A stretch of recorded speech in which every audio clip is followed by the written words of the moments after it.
Psychology in Music. Psychology in Music is a branch psychology and musicology that is dedicated to the understanding of psychological process involved in listening to music, playing music, and composing. This process explains how music affects our behavior and our experiences. What does it study? It studies everyday music listening, like driving, eating, reading, shopping, etc. Musical behavior, musical abilities developed throughout life, musical role in your identity, and preferences. Music and personality. We think that maybe music affects people's personalities, and we make a hypothesis that is, music affects people's personalities. Like for example, rock. We hypothesize that people who listen to rock may be more aggressive. For example, Green Day.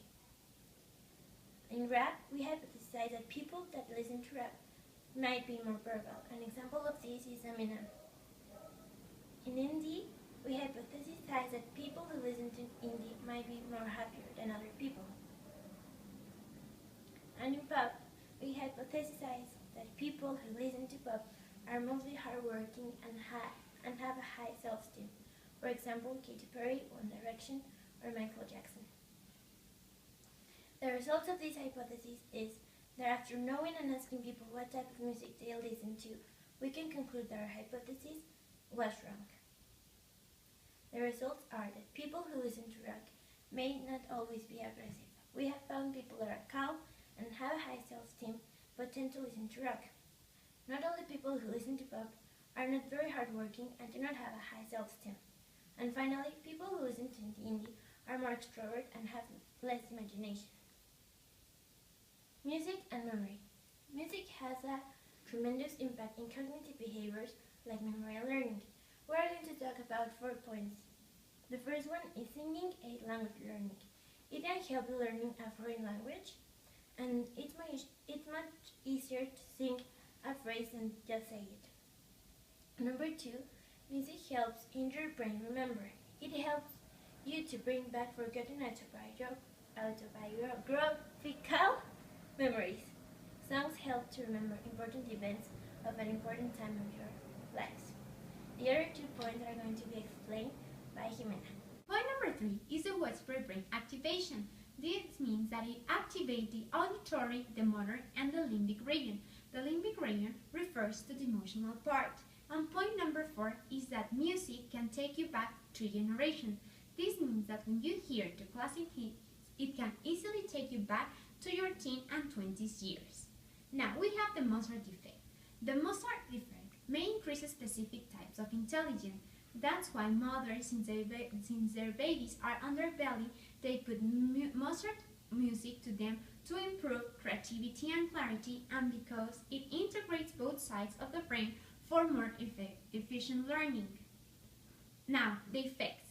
Over time, music can improve language skill, as we said, with foreign languages, creativity, and emotions, principally happiness, and the healing powers. It can increase optimism, decrease anxiety, speed healing, decrease pain, and mainly depression. Well, music therapy. Music therapy is used with people of all ages and with a variety of conditions, including psychiatric disorders, medical problems, handicaps, sensory impairments, developmental disabilities, substance abuse like drugs and alcohol, communication disorders, and interpersonal problems. It can also be used to improve learning, to build self-esteem, to reduce stress, and to support physical exercise. Well, some facts. First of all, music was used to treat physical illness in ancient Greek and Roman cultures. Babies as young as 5 months can react to happy songs, and when they are 9 months, they can react to sad songs. Your heartbeat changes and your mimics through the music you listen. Maybe it's not in your conscious, but your unconscious makes this. Another fact is that the type of music you listen affects directly the way you perceive the world. Elvis Presley didn't write any of his songs, and the most amazing, none of the Beatles could break music. Now, I want to finish with this phrase. People say, don't judge a book by its cover, but why they judge music by its language? And now, to answer this, I got a quote by Bono of U2. Music can change the world because it can change people. Thank you.